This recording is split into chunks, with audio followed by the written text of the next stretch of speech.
talked about your dog just now. Yes. Isn't your dog named Snoopy? She is. My dog is named Snoopy too. Stop. Really? Really? Boy or girl? Boy. How about you? She's a girl. How old is yours? What does he look like? Okay. That's what I wanted to ask you because my dog is a boy. He's 10 years old. So cute. Yeah. So he's an old little brat, but he does not look like a Snoopy. Does your dog look like a Snoopy? No, but she was a fire rescue. We got her in January. So she's actually young. She's only like about 15 months. She's still a young little puppy bear. Although she could be 10 and she's still going to be a baby all the time. She has kind of like a boopy nose like Snoopy though, but she's like she's a cheapoo. She's like a Chihuahua poodle. Okay. Yes. See, my dog is a black lab / border collie. So very unlike a Snoopy dog. We'll have to trade pictures because I definitely want to see your Snoopy. I love that we both have dogs named Snoopy. I know. This is great. Not that anyone really cares, but it's a Snoopy. I care. Okay, care. Good. Yes. Because, so my dog's a rescue as well. And we fostered him. And when we fostered him, his name was Rufus. And I'm like, helly no, his name is not going to be Rufus. So we named the dog because he's black and a black lab. We named him Smokey. Well, after about a week. So weird because Andy wanted me to name my dog Smokey. And I was like, I can't because she's a fire rescue and that would be inappropriate. Oh my God, the We're living serendipity. parallel lives. So anyway, his name was Smokey for about 2 weeks. And we're like, yeah, that's just not going to work. But we're like, oh, this poor dog. We can't just like rename him again. So we're like, what's close to Smokey but not Smokey? And we're like, Snoopy. And then Snoopy just stuck. That's really funny. Our dog was originally named Sandia, which means watermelon in Spanish. And she is not a Sandia. She is just not. She is a little bit of fruit, but definitely not Sandia. And then we were trying out Lamb Chop for a little while because she kind of looks like a little lamb. That's actually kind of cute. Yeah, it was really cute. That's so we were cute. trying out that, yeah. But Snoopy it is. Yeah, Snoopy it is. Well, anyway, happy holidays, by the way. Holidays. Yes, thanks for having me. Yeah, of course. Thank you for coming on. So when we talk about holidays, are you a big holiday tradition kind of person? Do you love Christmas? I do love Christmas. In fact, I just bought a house. I wish I was the type of person to say that I could do all the things my mom did for me as a kid. You know, always decorate a tree, have decorations around the house. Yeah. I'm just me. I love experiencing that. I don't necessarily love doing that on my own. I'm just not that person, if that makes sense. You need to bring someone over. Correct. My fiance, she's pretty good at like getting that stuff and setting that stuff up. But I love a tradition. I'm just not good at like setting a tradition. Yeah. You know? I'm like really big into the traditions. Like the Christmas tree and the Christmas music are on November 1st. Like I am that person. Yeah. But then once it hits December 26th, I don't want to see anything. Yeah. I don't want to see any of it. Yeah. My mom had we had neighbors growing up and they'd have like a wreath on their door, you know, until like January 20th. And my mom was like, absolutely not. This is inappropriate. And I was like, I tend to agree. You know, like you get them up quickly. Like, let's go. January, February, March are the worst months of the year, in my opinion, just because it's East Coast, cold, you know, just March, you have no days off from school. So I just equated them with crappy times. Yeah. So yeah, get the decorations off. Let's just all live in misery together. Exactly. Speaking of your mom, what was your childhood like? I want to know. Interesting.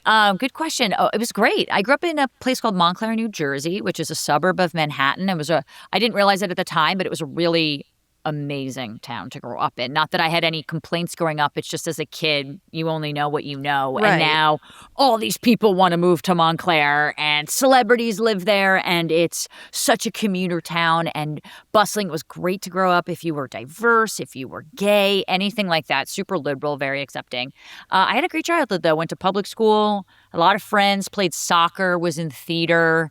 Both my parents worked, but I had like a babysitter. I have an older brother. And like, I just had all these friends kind of come out and hang out. We used to like rollerblade and bike together, like kind of a perfect suburb childhood, if you will. When you were talking about your childhood and growing up in New Jersey, and you said something like you don't know what you don't know, right? Like where you grow up. Yep. And I always think about that so often because I grew up in the Midwest, and like you always compared what you had to like the person across the street. Like, oh, they have the trampoline or they have the pool and I don't.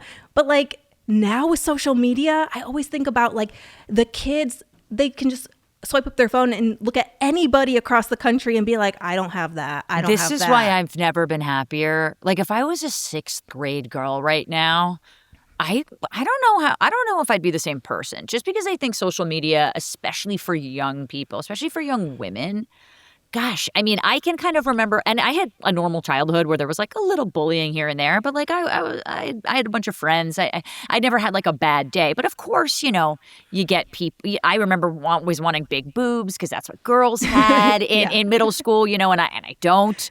And I was built like a boy, and I was very tomboyish, and I was still figuring out my sexuality, so I think I was a little bit more self-conscious and more hiding that and trying to be more feminine. This was, 25 years ago or something. Yeah. So this is a little bit of a different world if you think around the millennia.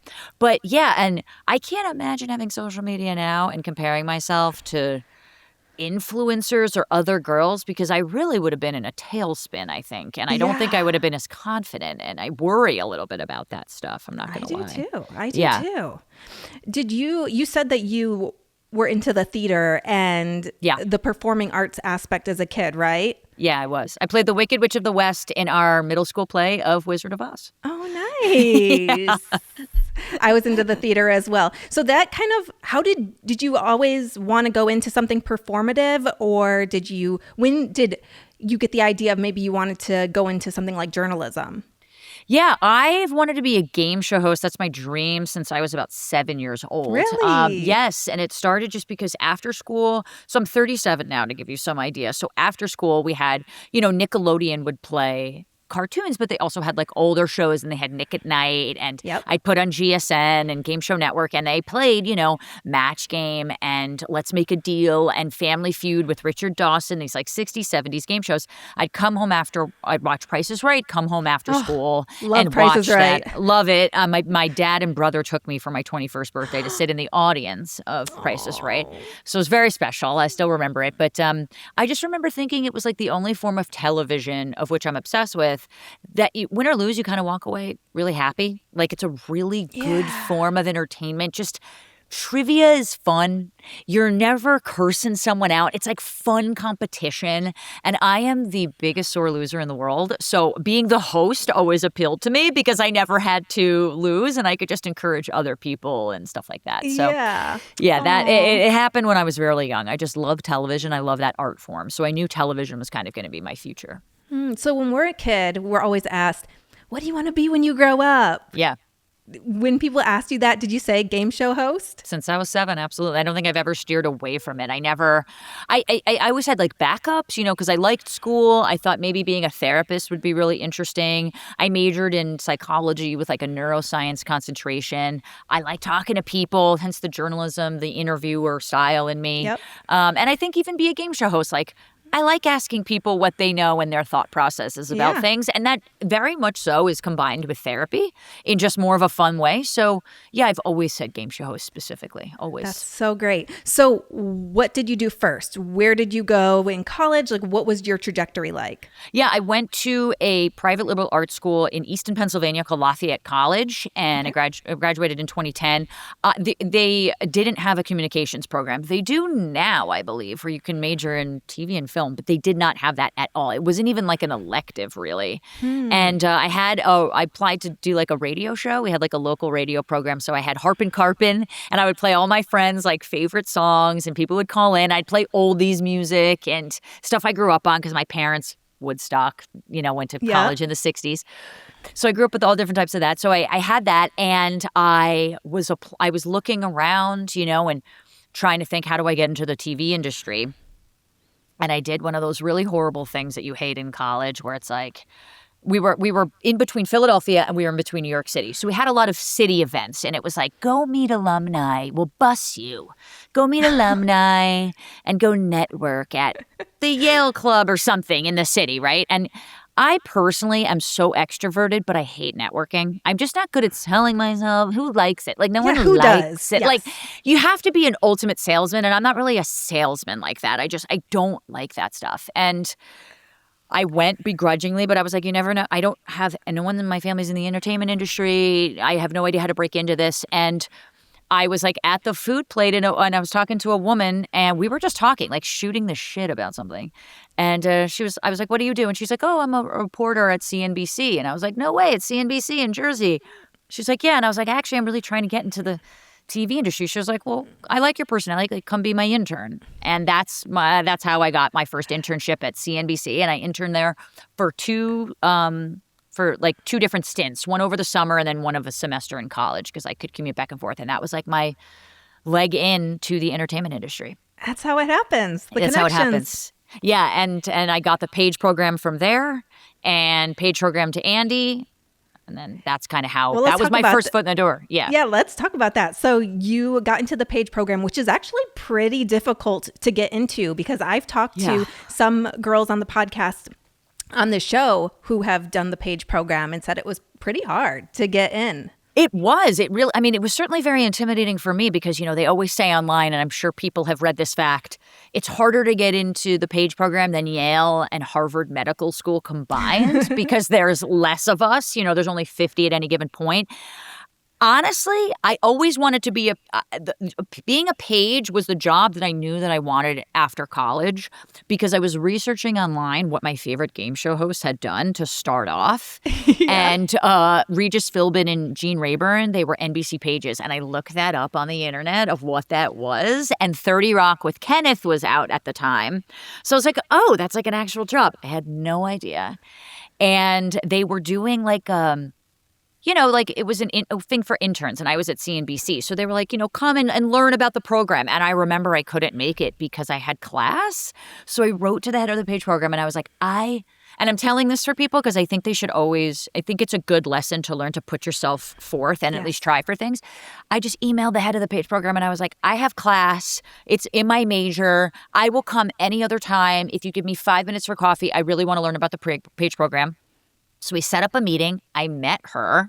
We talked, and she was like, you know what? I like your personality. I'm just going to put you to the first round of the Page program. And it was 3 rounds of interviews, and that's how I got in the interview process to be a Page. And so it was just putting myself out there. Same with networking, same with the Page program of just taking initiative and saying, this is what I want to do. And I'm not trying to sell you on anything. I'm just being authentically myself, and it's gotten me exactly where I needed to be. Gosh, it was meant to be because if you would have went to that original meeting, let's say you didn't have class, you would have been just in a sea of other people learning about this Page program. Instead, you took the initiative, took the coffee, and you were the one person with the people making the decisions.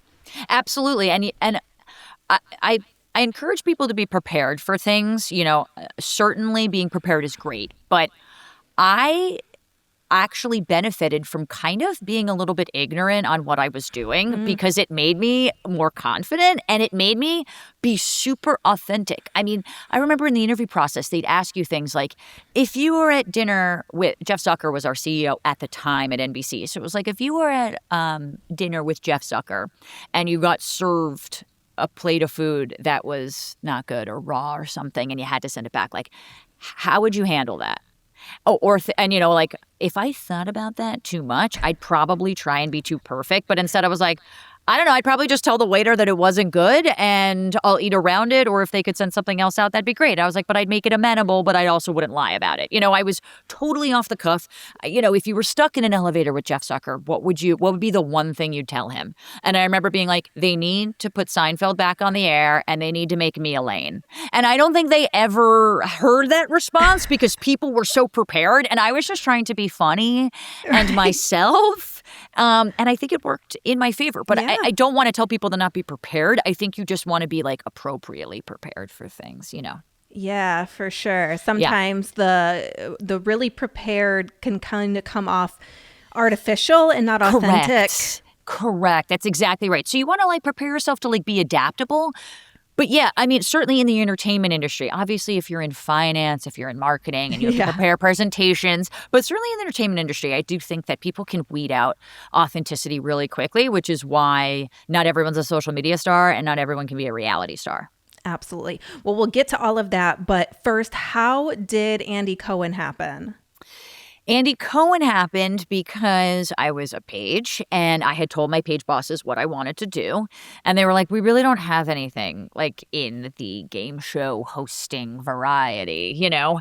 You're like, are you sure? Yeah, I was like, you confident? Because like, I don't know. I worked at Sci-Fi, I worked at MSNBC, and I got to work at SNL. So I had a plethora of different networks kind of under my belt as a page at that point. And timing was everything. I was a page for about 8.5 months, and a job came out to be the production development coordinator for the head of the department, a guy named Andrew Cohen, who worked at Bravo. And he also happened to have this kind of late night show that became from a digital show called Watch What Happens Live. It was on 1, maybe 2 nights a week then. And I had no idea what they were talking about. I said, I don't want to be an assistant. I don't know what that means. I don't know who he is, and I don't know what Bravo is. I want to go be a reporter in the Midwest and work my way up to something, because that's how people kind of did it back then. Or at least that's what I grew up thinking that's what they did, you know, because social media wasn't yet really a thing. And they were like, okay, deadline passed to apply. They brought me back in. They were like, listen, they were like, it doesn't hurt. You have nothing else going on. Like, we really think your personalities would match. They were like, we kind of think this is the best fit for you. He's a good mentor for you. He's got a variety show. You know, if you don't want it, you don't want it, but like, just apply. So I was like, okay, yeah, I guess I'll apply. And so it was 4 rounds of interview. And by the second round of interview, I was like, oh, I want this actually. Like, this could be great for me. And so again, it was me being authentic, but it was a testament to my page bosses for kind of seeing something that I couldn't see really ahead of me. And I'll never forget going into his office when he was an executive and he sat me down. He was like, so what's your favorite Bravo show? What's your least favorite Bravo show, and why? And that was the interview basically. And I didn't watch Bravo. And I didn't know much about it. I remember the night before, talked about preparing, saying, watch what happens live, watch what happens live, watch what happens live over and over and over again. So it would roll off my tongue, because it's not like The Tonight Show. Right. The Today, like it was late night with, like, it wasn't, that title was not, especially then. It wasn't zeitgeisty as much as it is now. This was so new then. And so I was like, watch what happens live. Like, what is that? And so I went into the interview. And he goes, so what's your favorite Bravo show? What's your favorite Bravo show? And I said, my favorite Bravo show is Inside the Actors Studio. And he was like, okay, like what? And I was like, yeah, I think James Lipton asks great questions. And I was like, and I also really like Millionaire Matchmaker with Patty Stanger, which was on at the time. And I was like, because it shows me what to do on dates with women. And I wanted him to kind of know I was gay without saying it outright, because I wanted just to have that kind of like, oh, we're both gay, like, you know, kind of moment, like a little something to share, like when you're in the same sorority as someone. Relatable. Yeah, you're like, I'm gay too. So then, and then he was like, okay, so what's your least favorite Bravo show? And I said, All the Housewives. I said that to him. I said, All the Housewives. And he goes, like, looked at me like I was crazy, because I was. And I was like, listen, I'm 23. They're too rich. I can't relate to them. It's just not something that is really something that I can aspire to be, because it feels so out of my league right now. And I was like, I can't relate. Spoiler alert, I'm the biggest Housewives fan now and watch all of them, and I'm absolutely obsessed with it. So that was something that I learned to be. But in the time in the interview, I didn't obviously say that. And then in my resume, as he's reading it, he saw that I used to kind of do these like wrapped stock reports for PBS at college to build up my reel. They would just film me kind of doing these stock reports as to like a side note to build things up. And he says, do a stock report for me right now. I go, okay, give me a stock. And he goes, all right, Bausch and Lomb. So I stood up in front of him and I bullshitted for 30 seconds on the stock of Bausch and Lomb. Absolutely no idea what I was talking about. Completely talking out of my rear end. No idea. And he laughed. And that was the end of the interview. And I left being like, okay, definitely not going to get it. Like, totally not going to get it. And it's been 15 years since I've been with him, actually. Yeah. Did he ever tell you what made him decide to? I asked him, actually. Yeah, I asked him months later, once we became closer, you know. I was like, why did you take me? I said these weird things to you, you know. And he was like, You were the only interview that made me laugh, and you were really honest. And in hindsight, again, just being my authentic self, it proved to be right because he didn't want someone to lie. He still wouldn't want someone to lie to his face and say something's good and you're ready to go when you have food in your teeth. He wants the person to be like, you look like a schlub. You have food in your teeth. Take the food out of your teeth, and then you can go on this interview. Like, he wants the real people around him because the world's full of yes men, you know? Yeah. And he wanted someone that wasn't going to freak out when Luann de Lesseps came through the door and asked for selfies. You know, I was so didn't care about it that he knew that I was going to be cool because I wasn't going to ask for selfies and stuff. And certainly that was starting to be the thing then. So, you know, I had a sense of professionalism I think was really appropriate for then. But yeah, that's what he said. I don't even think he remembers that story because I told that story on a podcast once. He was like, I don't remember that day at all. So I kind of keep the torch alive for both of us, but I will never forget it for sure. That's so funny. So what kind of tasks did you do for Andy? All of the above? Like, tell me what it's been like over the years, and has that evolved? It definitely has evolved. I started off, you know, staff at NBC, coordinator. Which is funny because you called him Andrew Cohen. Yeah, well, that's how he was known, like, perfect. I mean, he was always Andy, but certainly, like, you know, in the gal, people said, like, oh, and it's run by this guy, Andrew Cohen. He wasn't Andy Cohen yet. Yeah. And we did development meetings. I had to organize, I had to roll calls with him. I had to do calendar invites and do expense reports and organize meetings. Everything that you'd kind of expect a corporate assistant, they called them coordinators, to do. And he was the head of the department. So I had to coordinate with the other coordinators and do all that kind of really professional stuff. And then in 2013, don't quote me, but I think it was 2014, we left the company so he could kind of go focus on being talent and EP all the housewives. So he left kind of being the head of development and production. And we started this production company called Most Talkative. And I went with him to that. And so we still have offices at 30 Rock because of our Housewives connection and Watch What Happens Live connection, but I'm not in the the same type of role now at NBC corporate. I don't run production or production, development of production, but I do still like manage his life. And so that has really steered less from corporate environment to more like Andy Cohen as the media empire mogul, if you will. Like, we have this joke we call each other that he calls me his chief of staff, even though there's really no staff to chief except for people in his life. But I am really like the equivalent now of like a chief of staff. Yeah. Well, yeah. And you know him closely, probably closer than a lot of people. Like, what is he like, actually? Like, you see him on TV all the time, but what is he like? It's honestly, people hate this answer, but it's so true because he was the one to tell me to be like, his two pieces of advice for me were always, because I did a series with him when I was starting out called Ask Andy. He was always like, listen. That's the number one rule of hosting, is listening to your subjects. Because if you're thinking about the next question and you're not listening to them, you're going to miss vital information. Mm-hmm. You know, if you were like, oh, I was on maternity leave and that's why I didn't make the premiere. And I'm like, okay, what's your favorite food? I should ask you, well, how was motherhood? How was your maternity leave? You know, you're missing sound bites when you're not listening to your subject. So listen and be yourself. And in truth, Andy is what my dad calls WYSIWYG, which is what you see is what you get. He is the same on camera as he is off camera. Like, exactly. You know, he probably admits being tired more off camera because he's a dad off camera, and that could take a lot out of him. But he's really the same guy. He's always been very generous, very loyal, very sweet, very father figure, mentor like to me in a lot of ways. I mean, not parental, but really this security that you kind of have. I don't really know other way to put it. And it's like more than a mentor and sort of less than a father, but it's kind of like right in between that. Yeah. Where we're family now, you know, like I know everyone in his life and we've just grown together so much in 15 years. His career has skyrocketed. Mine is like starting, you know, on that trajectory, and having a mentor, it's been really important. It's been one of, if not the most significant relationship professionally in my life. Absolutely. Yeah. I know you've asked him this, but how do you feel like Andy has changed since become a father? It's a good question. I mean, I think his heart is more full. I mean, he joked that he got a dog because he just couldn't stand looking at himself in the mirror anymore because it was always just him.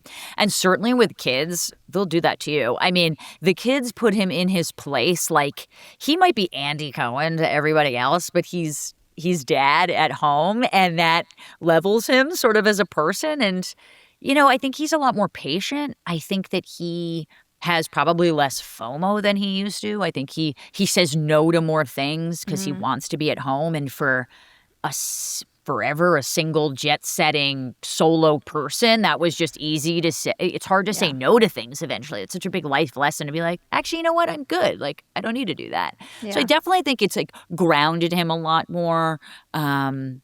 Certainly having a girl, I think, has changed the way he understands being a girl. He always has.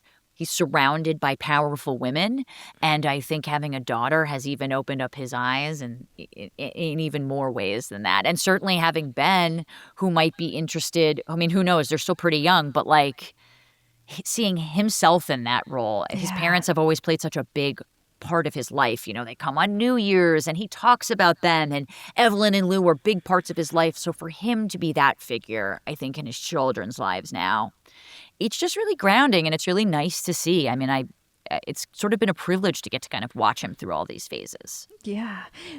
Have you seen the evolution too? Like walking down the street in New York City with Andy Cohen in what year did you start being his assistant? 2011, yeah. To walking down the street with him in New York City, which is his playground, in 2025. Have you seen the change? Yes. I mean, he's the mayor. I mean, I also think social media has really changed that too, because like now 45 million New Yorkers who didn't see him before are certainly seeing him on the streets of the Village.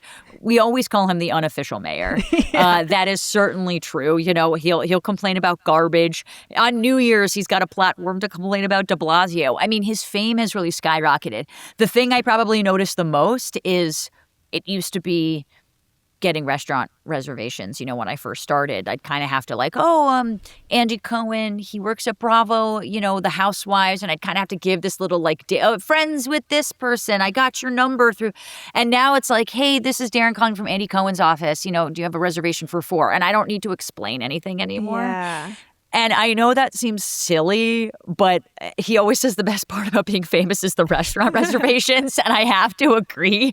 And certainly the ease of which I can get him those reservations has gravely helped me, and that's been nice. But it's been a nice evolution for sure. Speaking of dinner reservations, you're out on the town with Andy Cohen. It's his day off. It's a leisurely Saturday. Where are you guys going? Well, I'm probably not with him on a leisurely Saturday because I'm living my life, and he's living his own life. I'm assuming he loves hanging out with friends. He loves hanging out with his kids. Sometimes if I ever call him, certainly during the summers when he's in the Hamptons and stuff, it was a new fact I learned about him, and I want to say this is correct, but I believe he was playing backgammon, teaching his kids backgammon, and I don't know how to play backgammon, and I played maybe once, and he was teaching his kids that. I called him on a Saturday in the summer. It was really cute to see, so I honestly think hanging out with his family and, walking around the city, I think that's what he's doing. He's too famous for the city now, but the city is kind of perfect for him to be famous in. He's woven into the culture. It's like Sarah Jessica Parker. Yes. It's just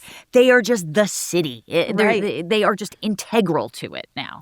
Well, it's funny because I've read his books, the Andy Cohen diary books, and it seems like even though he's too famous for the city, it seems like he's out and about a lot all the time. I'm always complaining. I'm like, you're just taking the F train at 10 a.m. What are you doing? And he's like, I like it. It's quick. And I'm like, and that's the great thing about New Yorkers, something that I really miss being in LA. You don't really get that in LA. Everyone's driven around. Everyone needs the big production. I had an e-carpet the other day and I walked. And I said to my fiance, I was like, I got to walk to this red carpet instead of driving. And I feel lighter. I'm not stuck in traffic. That's the good thing about New York is you can kind of be anonymous and famous in the same day, and that feels good. In LA, you can't do that. Totally. Is it true that you met Is it your fiance or your wife yet? Fiance? This is much discussion. She's my fiance, but here's the thing. I say wife a lot. I interchange them, even though people make fun of me for a few reasons. Number one being, I feel like when you say fiance, it like begs for people to be like, congratulations, when's the wedding? And like eventually, if we're going to be fianced for which it's almost been a year, people are going to be like, so what's the deal? You know, and sometimes I'm just like, no, we're going to go down to the courthouse. We just had a lot going on. So I do that. And then two, we moved into this new neighborhood and I just wanted my neighbors to know that I was gay. And when you say fiance, you say partner. I wanted something specific and girlfriend didn't seem right. So wife, I said, and then I just kind of got used to saying it. And I get shit for it, but like it's just colloquial. I'm only doing it for that kind of thing. You do you, yeah. But officially, no. Legally, we are not married yet. So you and your wife. Yes. Is it true that you guys met through Andy Cohen? It is not, well, like very, very haphazardly, but not through him technically. I wouldn't have met her unless I had the job. And she also worked at a Bravo show and had worked on Housewives. Oh, but technically we met through a friend who used to work at a production company that did Top Chef. And my fiance's best friend was she was an MTV VJ back in the day, but she had a game show back when we were kids called Friend or Foe. And I was saying this to my friend. I was like, I really want to meet Kennedy. She's a female game show host, and you don't see a lot of female game shows. She goes, oh, my friend Nadine at work, her best friend is Kennedy. And I was like, what? That's crazy. Like, what are the odds? And so I was like, could you ask her? I lived in New York and Nadine lived in LA. And I was like, could you ask her if maybe if I could get a drink or a coffee just to like, pick her brain. I was young. I was like 24. Nadine had no idea who I was, but did it for me. And I met Kennedy and all of her things. And so when I came out to LA maybe 7 months later, I emailed Nadine and I wanted to thank her for setting that up. And so that's how we met technically. But we met through work, but like kind of haphazardly that had nothing to do with work in a weird way. Yeah. Well, that's a great segue. Let's talk about the Real Housewives because you said you're a huge fan. Yes. I want to know, what's your favorite franchise, first of all, of the Housewives? Do you have a favorite? Okay. I have like right now, today in December, my favorite one that I'm most excited for is Salt Lake City. It's just firing on all. It's top tier. I'm always a big fan. To be honest with you, historically, I think the one that I've gotten most excited about, and I'm from Jersey, so I loved beginning Jersey, especially the family. But it's Potomac. I think Potomac is so funny. I think it's super underrated, and I've always been a big fan. I think season 5 from Potomac really fired on all cylinders, even though it was kind of a bad thing that happened. But there are just moments of levity and hilarity, and I have never laughed harder than at Potomac for some reason. How excited are you about Rachel Zoe joining season 15? Amazing. A great addition. I missed her. She is like chic of chic. I always think Beverly Hills is probably the number one franchise that people mention that they want to be in. Like if they could be in any franchise, most people say Beverly Hills because it's glam. Like it's more glamorous than LA could ever be. It's just glamorous. Yeah. Like it's so rodeo when they're so rich. Yes. And I think Rachel, especially single Rachel without Roger is going to be even better, and she's great. I forgot how great she was because her show was on when I started with Andy, but I was so busy that I just couldn't appreciate all that Bravo had to offer back then, and I miss it. So yeah, I'm excited. Who's your favorite housewife that you've met, and who's your favorite housewife just for shock drama value? Oh, there's so many. I mean, honestly, every single person has been so sweet to me. I find the Miami cast to be lovely. Alexia, Marisol, they're so great. Shout out to literally all of them. Dolores from Jersey is the sweetest, just the nicest person in the world. I mean, all of them. Giselle from Potomac, they're all great. I really couldn't pick just one. I've interviewed a bunch of them. They're always so nice. They really are. I mean, at the end of the day, most of them are moms. Yeah. They're just moms. And I don't mean just, I mean they're sweet people who care about little things and they have deep feelings and deep thoughts, even they can be dramatic. My favorite one to watch, Brittany Bateman, has been sorts of wild recently. That has hit such a weird depth that I never thought we would get to talking unicorns. But A housewife that I didn't like watching and now I absolutely love is Mary Cosby. And I think Mary Cosby has really changed her tune. And I think dealing with her son and her talking to him about that, Robert Jr., was really incredible to talk about drug addiction in that way, especially being a very religious, proper woman, I'm sure was really difficult. So that's been really nice.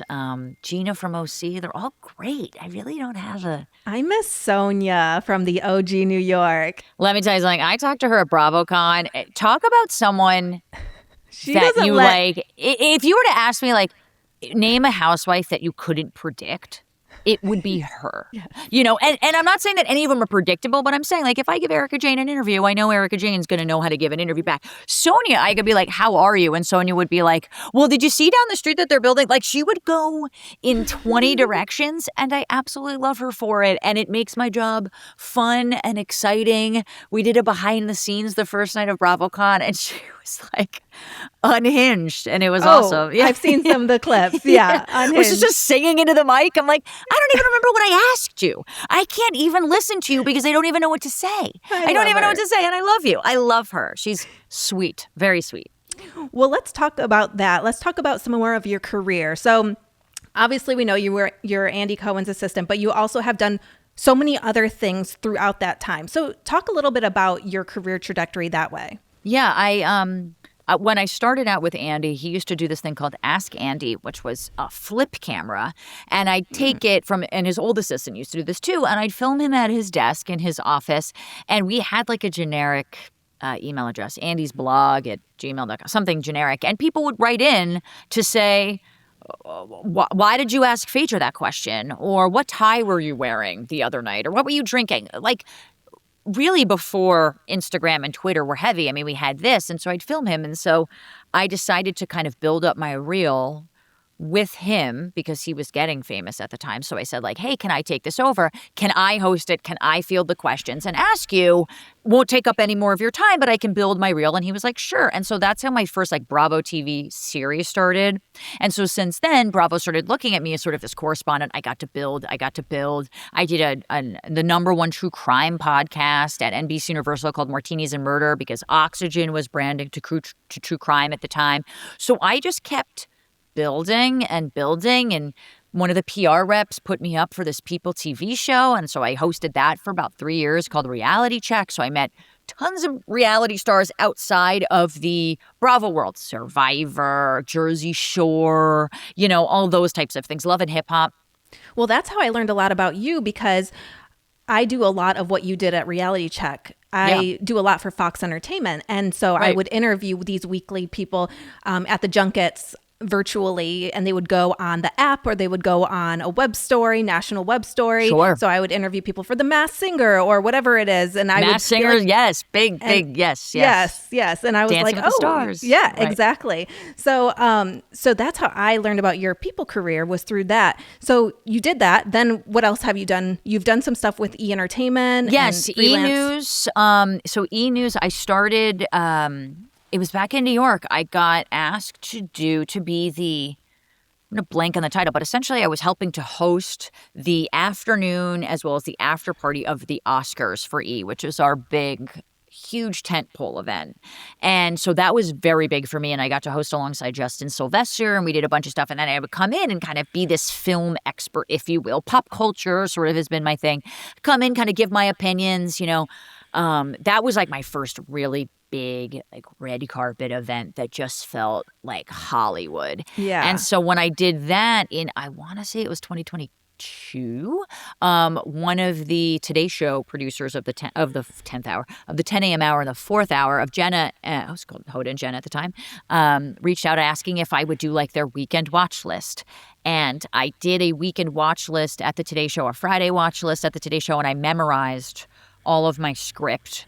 And they were like, who memorized it? Like, you had teleprompter. Like, and I was like, no, I just started like memorizing it. And so they had me come back for another segment to do, it was like reality etiquette. And then that sort of moved into What's Poppin', which were like the top 5 things in pop culture at the time. So I've been doing that monthly segment on Hoda and on Jenna and Friends, for the past, almost 3 years now, and I got seen from the Oscars. Then I did more Oscar stuff, and then I moved out to LA and got to do E! News, E! Online. I'd go to red carpets. I got to do a thing for Extra where I interviewed Andy and I quizzed him. I did my first wrapped piece for the Today Show at BravoCon, which was awesome. It was like my first taped piece that wasn't What's Poppin'. So I've kind of been all over. I did NBC News on Peacock. You know, it just kind of, anytime they need someone to do that red carpet miking, hosting thing, I'm kind of a good person to call, I guess, which has been really nice. Which moment do you feel like was really a pinch me moment? Like you were like, oh my gosh,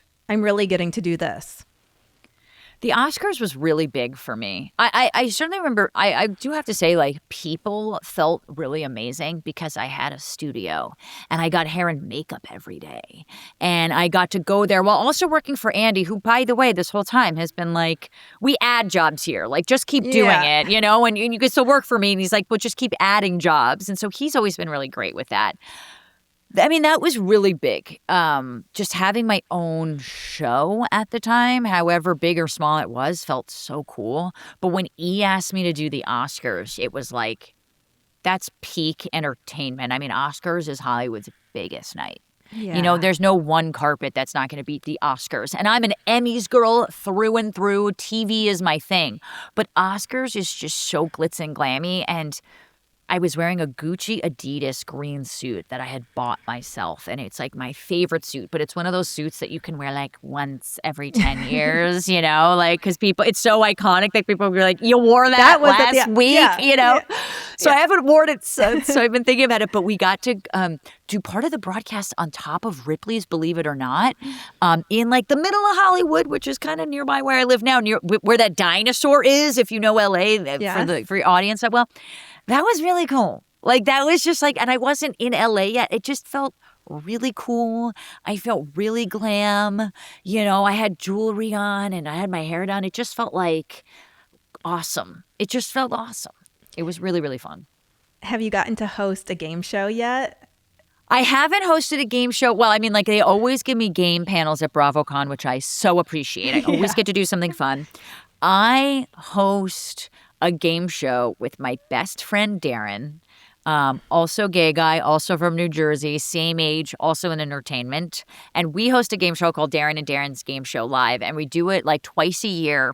And we do multiple games, and all the audience, all the ticket sales, we throw back in prize money. So you can win like $500 in cash. You got to come to the next one. I'm going to invite you. Please come. I would love to. We do it in Santa Monica. It's so fun. So I kind of like take that into my own hands. But one day I'm going to be able to host like a full game show. And I sold a show to Quibi back in the day.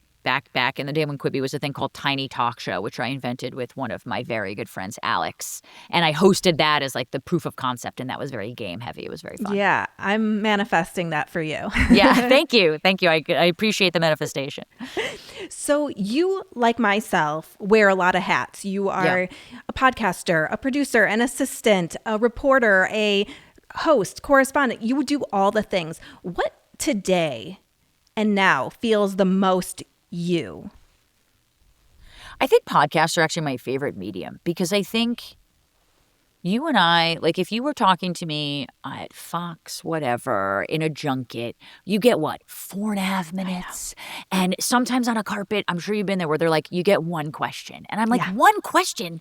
And, you know, because it's unfair to ask the one question you want. You know, like the lesson is always you butter them up for the first 3 questions. And then the third or fourth question is really the question that you want, that you know you're going to get the soundbite with, right? Like that's it. And so when you get one, it's like, you have to ask about their project, and that's not what people really want to hear about. So, it's just hard. Whereas podcast, it's like you can kind of really talk and really be yourself, and it's really intimate. Yeah. So I really like that. I mean, I try to bring myself to everything that I do. It's so hard because of the unfettered access that we have to each other. It's really easy for me to feel like not confident. Like I'll do a great Today Show what I think is a great Today Show segment. And then I'll get DM'd something that's like, you I got a DM from someone who was like, you spoiled this movie for me, explaining it. And I was like, it's literally in the IMDb description. Like it's like spoiling something, being like, and this show is called Titanic, and it's about when the Titanic sank. Like, this person was saying that was the spoiler, and I'm like, that's not a spoiler. Right. Like, Titanic isn't about the ship sinking. Titanic is a love story taking place on a ship that's sinking. Yeah. And so but it still kind of ruined my day. Like, so I hate when that happens, and I've tried to be really good about it, but it's just like, you can feel so high on something, and, someone's just like, you are an ugly person. And I'm like, am I an ugly person? Like, I don't know. I was just talking about cranberry sauce. Like, what? Right. Like, what? But I try to be myself all the time. I mean, I love the Today Show so much. When I'm on there, I love being with a different co-host. I try and make them laugh. That's like authentically me. Yes. That's authentically me. On one of my recent podcast episodes, one of the women said, what you do is never as bad as you think it went. And it's also never as good as you think it went. 100%. I mean, there is that adrenaline rush. Like, no matter what, good or bad, you're coming off from that little red light being off.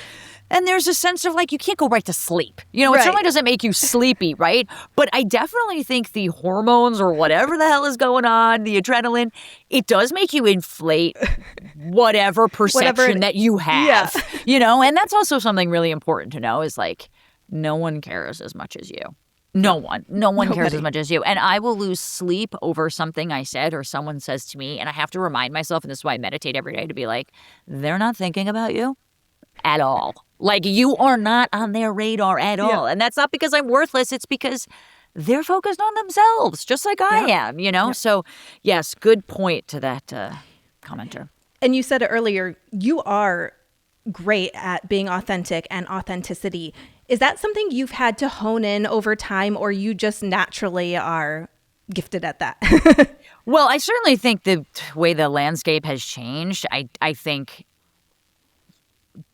saying everything sometimes at the top of your mind not be the best. You do want to tactfully say something, because unfortunately we live in a world where you really can't make a mistake. And a lot of conversation between friends is saying mistakes or talking in hyperbole, and your friends know you. But the rest of the world doesn't know you, even though they think that they do. So the way that you say something, one person might take it as a joke because they get it, but there's and it's not 1996. Right, exactly. And so, like, I think in that way, I have to understand that, well, like, listeners are friends. They're not my best friends, and those people don't know me exactly. Like, and I have to tailor how I can joke, because I'm a very jokey person. And I like to say, like, if I'm making fun of you, I like you. But I have to remember also that, like, everyone takes it differently. Yes. And I do want to be respectful of that, of course. But you literally cannot please everybody. You just can't. And so sometimes that paralyzes me a little bit, I think, to dull some of my personality sometimes. So I don't know if I want to admit this. Whatever, I'll admit it. No, you do. Yeah. So my colleague had recently her finger was bitten off by a dog, by her roommate's dog. And oh my God. And I said to her, like, fully off? Like, can they reattach it, or is she like fingerless? It's just the tip, but yeah, they oh my God. But like, her job is writing like I do. So like, it's really difficult to type. Anyway, so I said, fingers crossed. Oh no. Fingers crossed.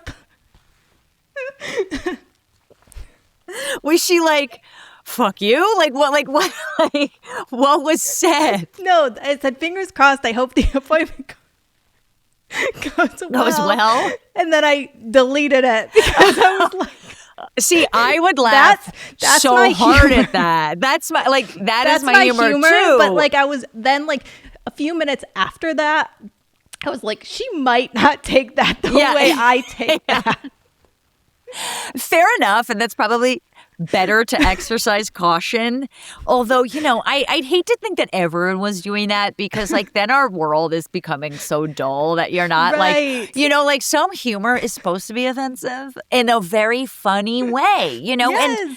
And certainly I think being gay and certainly understanding that I was gay at a time when it really wasn't, everyone is gay now. Like, we can say that. But 25 years ago, no one was gay. Right. And I certainly think like that made me sort of use myself as the subject of humor, especially with the gay thing. That was kind of my way of coming out, as I just like kind of make a lot of lesbian jokes back in the day to ease everyone around me. But I also think really ease myself. And that sort of taught me for me to be the subject of the joke. And that helps me a little bit to talk about that stuff. But if I just had my finger bitten off and you had said that, I would laugh so hard. But I understand why someone would be like, crying. You're a dick. Yeah. Before we get to lightning round, I want to ask, where do you feel like the future of entertainment news is going? And what kind of advice would you give for somebody that really wants to get into the field in 2025? Because as we know, it is not easy today. It's really hard because I feel like everyone thinks that they're a journalist and a reporter because they have an opinion and a phone, and they aren't. And you could think that about me. Like I'm not saying this because you and I are better than other people. I just think that we have just unfettered access to each other, and we are highlighting people's opinions that hit the algorithm, which tend to be either really frickin' negative or out and wackadoo weirdo, whatever the hell. And so that's what we're seeing, unfortunately. Linear news is not what Gen Z and young millennials are consuming at all. No. Twitter is big and TikTok is bigger. And so that's really what people are getting their sources from. Substack is kind of big, which is good. YouTube. Unfortunately, it's going by the way of, I think, a lot more information, which is great. We want a lot of information. Certainly when things are going down, we want live updates of things. But with that comes a lot more bullshit. And so I think the consumer is going to have to either be smarter about the things that they're weeding out or wait for people that they trust to filter it to them. Because I just don't see it being like the New York Times reports this. It's not going to happen like that. I think it's going to be more like individual and niche based. But I do think no matter what, there will be trusted source of entertainment. I think real journalists care about giving information accurately without telling you what to think. And an entertainment reporting, which feels less heavy than politics. It's easy for me to critique a TV show than it is for me to be like, this policy is terrible, right? But I think in general, I think the public has to get a little bit smarter, and hopefully the real journalists will rise to the top. But I don't know what advice I'd give to somebody who wants to get into it. I mean, I guess the advice would be something that I don't take, which is like start your own frickin' TikTok or something and be on the scenes and have interesting opinions. But for me to be someone that I'd trust to watch, it would have to be someone that I felt like had experience and someone that I felt like knew what they were saying, not just any old person with a microphone. But that's just me. That's why I think what you do is so smart is you've become a pop culture expert in what I would see. And I think right now what is being hired are experts of things. So if you're great at cooking, they're not hiring journalists or hosts. They're hiring chefs to talk about it. Or let's say tennis is your thing. They're hiring people that either play tennis or know a lot about tennis. So I think from what I can see in the landscape in entertainment is that become niche at something specific that you really are passionate about and get hired from streaming channels, different avenues, on-air things, talking about what you specifically like you do with pop culture. You get to do all of these freelance opportunities because of that experience that you have. I think that's a really good point. For me, I'm usually like a yes person, unless it's something I absolutely disagree with, an organization that I could, I mostly say yes to everything. Like when you reached out to me, I was like, yeah, of course. Like, why would I say no? And, unless for some reason the timing didn't work out, like I don't see why I would say no. I go on Billy Bush's show I don't know, maybe once a month, twice a month, depending on. And I talk pop culture. I'm not talking politics with him or anything like that. But and sometimes going on his show can be quite controversial. But we get to shoot the shit about White Lotus for 10 minutes. And that feels really fun. And he has me on to talk about that stuff. And he trusts that I've watched it and I can compare it to other things. And so I do think being niche is absolutely right. And I think being niche and also saying yes to a lot of things is also important, and know that the money isn't like there originally. That's why I think people want to be like influencers, is because they get 10 grand for a post and they get swayed by it. But eventually I'm like, but what are you going to do in your life? Yeah, like, right. You know, eventually that's going to kind of run out. You need to have something. And just bringing it back to the original, like so many people who I met years ago, the one fact that they know about me is that I want to be a game show host. Because that just stuck in people's minds, being like, she's the only one I ever knew that said that. You know, like and it was authentic and it's me and it's what I want to do, but it was so niche. And hopefully one of these days is going to, you know, there's going to be an opportunity for that. And someone's going to be like, I actually know the perfect person. I know exactly what she wants to do, you know? So it's really about that too. Yeah. Yes. And Stephanie manifested it. So yes, it's obviously going to happen. Of course. Lightning round. You ready? I'm ready.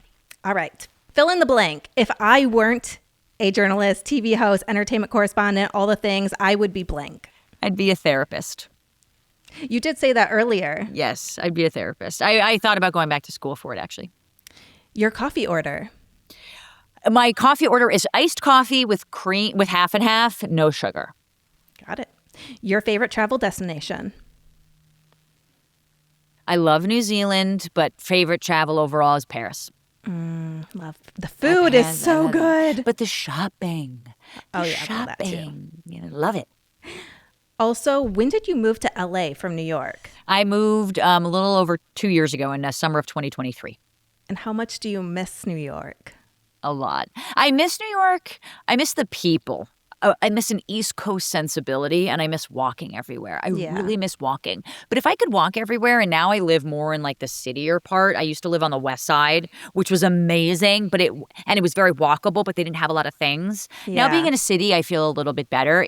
Honestly, like I'd love LA if I didn't have to drive so much. I know. In truth. I know. I love my neighborhood, but it's not walkable. And it's on the west side, of course. But I just wish it's like, beautiful. Yeah. It's beautiful, but like, yeah, it's isolating a little bit. Your favorite restaurant? In LA or New York or anywhere? Give us both LA and New York. I'm curious. In LA, I would have to say Charcoal in Venice is amazing. I would say Venice has the best food in LA, in my opinion. I mean, that's big because I feel like people would argue about like Silver Lake and Echo Park. You know, LA is so huge that there's just no way I can go to every single restaurant that I want to go to. I mean, New York is the same way in terms of the just quantity of places, even though it's a small city. But yeah, Charcoal is like my go-to. I love it. We get the same thing. It's like one of my favorite date spots with my fiance. New York, my favorite restaurant is Veselka, which is a 24-hour Ukrainian diner that's been around forever in the East Village, and I love it. Something people often get wrong about you. Something people often get wrong about me, I think, is... I don't know what people get wrong about me. I'm sure they get a lot wrong about me. I try not to read too many comments because what I've learned is that what people think of me isn't really my business, as hard as that is. But probably that this is going to be a stupid answer, but probably that I'm younger than I am. Because sometimes, especially being tied to Andy, sometimes I think people look at me, it's like, oh, you've got so much time in this. I'm like, no, I've been doing this for 15 years, though. Yeah, you know, like, take me seriously. Like, I am here. I know what I'm talking about. Because sometimes people be like, you don't read books. I'm like, well, I read 52 books last year. Like, I read a book a week. You know, I watched 60 Minutes. My Spotify age yesterday was 72. So I'm a lot older, I think, than people think that I am. And that probably sounds kind of like a weird humble brag, but in terms of being on air and commanding respect, you actually do want people to think that you're older than you are. You're an old soul. Yes, I am an old soul. Yes. With a young heart. Yeah. The last movie, TV show, or book you watched and loved? Oh, so many. I watched Weapons, which was a movie that I really loved, and I'm not a big movie person. The last TV show that I watched and I was obsessed with was Hunting Wives. And I mean, obsessed with it. And the last book that I really loved was actually a book I just finished, and it was called Marriage at Sea. And my mom gave it to me. I'm a nonfiction reader, and she gave it to me. Me and too. It was like, oh, so many recommendations for you, because I had a challenge to read a book a week last year. So I read 52 books. And I was just going to ask you, did you really read 52 books? I really did. And I think 48 of them were nonfiction. So I have a ton of recommendations for you. And I love like a sad story. But this book, so I was reading it. It's called Marriage at Sea. I'm reading it and I'm like, and it's about a couple. An older couple that kind of like sell all their possessions, get a yacht, a big boat, whatever, and go live at sea. And they want to like traverse the Atlantic, go down to the Galapagos. And like it was a little bit Life of Pi. Like they get stranded, a whale kind of ruins their ship, and they're at sea and they're like catching birds and eating turtles. And I was like, why did my mom give me this? This is so far-fetched. It was a true story in the 70s. Wow. And then I read it. I was like, blew my mind that this couple survived 111 days at sea. Wow. And lived to tell the tale. It's an amazing book, Marriage at Sea. A snapshot a snapshot of an ordinary everyday moment that gives you true joy. Walking my dog. Or napping with my dog. Anything with my dog is like a privilege. I'm obsessed with her. Snoopy. Yeah, she's obsessed with her. If you could switch lives with one person for a day, who would it be? I'd switch lives with Andy, I think, for a day just to like see what it was like, or maybe what I wish my future could be like. I like, even though you think I know him so well, like at the end of the day, you know, like what is he thinking about? Like I've been so involved with him that I think switching lives with him would be really cool. Just for a day. One thing you're deeply grateful for right now. My family. Really grateful for my family. My dog, my fiance, certainly my parents. They're in good health. They're coming out here. My brother, my sister-in-law. I'm really, really grateful for my family. I think Thanksgiving always makes me feel that way. This time of the year, we were talking about holiday traditions. And me being in LA now and them all back east, it makes me really appreciate the family I have here and the family I have there. Totally. Last question, Daryn. If you could go back in time to when you first started your career, what piece of advice would you give yourself? So many things. You know, I'd like to say, like, enjoy it because time is only going to go faster and faster and faster. Being in my late 30s now, it's gone faster than it did in my 20s. But probably mostly what other people think about you isn't your business. You know, stay the course, be confident, especially with social media just being bigger and bigger and bigger and bigger and bigger since the past 15 years, you know. What other people think about you isn't your business, and you just got to continue kind of put your head down and do the work. That really goes far. And my biggest professional advice, which I still do, just side B of that question, is shake people's hands firmly and look them in the eye, because that matters. I always remember when people give me a terrible handshake. Always. Don't you? It's like dead fish. Like, who wants that? Like, where'd you grow up? Who taught you this? Let's go. Shake my hand. Come on. Come on. Oh, Daryn, this was so fun. I loved it. Thank you for having me. This was a blast. Oh my gosh, you had me crying during this episode of laughter. So this was a good one. But where can people follow you if they want to follow your accounts and everything? Yes, at Carpe Daryn, CarpeDaryn on Instagram. I'm not sure when this is going to come out, but I'm doing NFL's Reality Hot Seat this weekend. I'm on Jenna and Friends once a month for What's Poppin' in the 10 a.m. hour. I'll be on December 18th. And to listen to my true crime podcast called Shaken and Disturbed, which I have with John Thrasher. You can find that anywhere you get your podcasts, as well as Patreon, but you can find it all at DarynCarp.com. Wow, sounds like you rehearsed that one. Yeah, I really did, because I'm so bad at it. Normally I'm like, follow my Insta, but then I realized that like I'm terrible at social media, so I had to start saying other things. Yay!